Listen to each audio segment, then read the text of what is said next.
According to a study, humans process visual data nearly 60,000 times faster than text.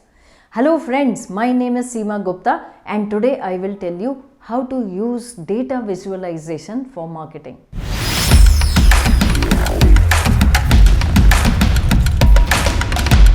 Before starting with data visualization, ensure that the data isn't complex for people and it has some takeaways.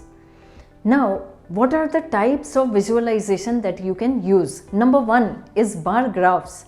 It is the simplest form of graph.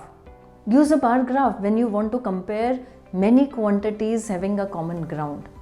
For example, if you want to compare the sales of 5 products of yours, then keep the horizontal axis as the products and vertical axis as your sales. This allows for a better comparison of the performances of the product. Another popular technique is pie chart. Use a pie chart when you have to show some comparison to your data and the sum of those data makes sense. For example, if you want to show the use of your company's budget into various activities, you can use a pie chart to show the split up.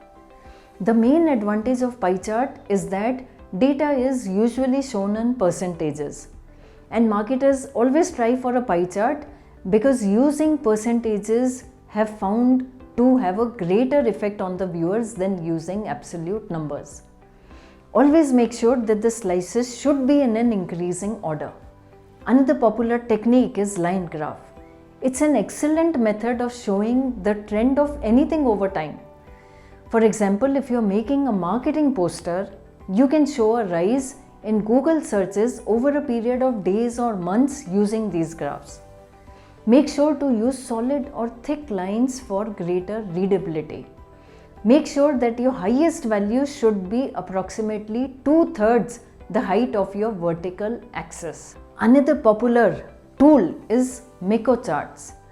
Meko chart is a type of chart whose usage has been increasing for quite some time now. So think of this as a chart which does the role of both pie as well as bar graph. You can look at this example.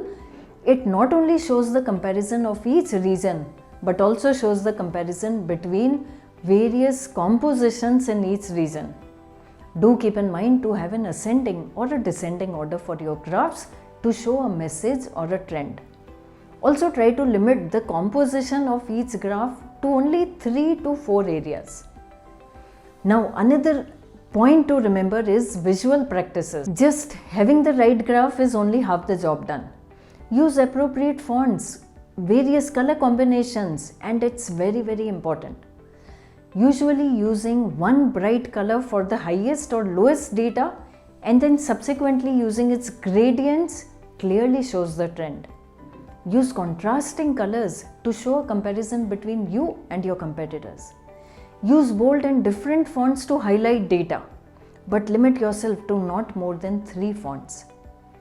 In order to beautify the data presented, many people they add a 3D look and add too many colors and icons. Now all of this is good from a design perspective, but it can be a headache for viewers to read, comprehend the data. Now since most of these data visualization will be used for marketing purposes for customers, you can add some interactive section to few parts of your graph. You can include some facts, more information for each area as the user is viewing it. So that brings me to the end of this video. If you like my video, do give a thumbs up and subscribe to my channel. See you soon. Until then, bye.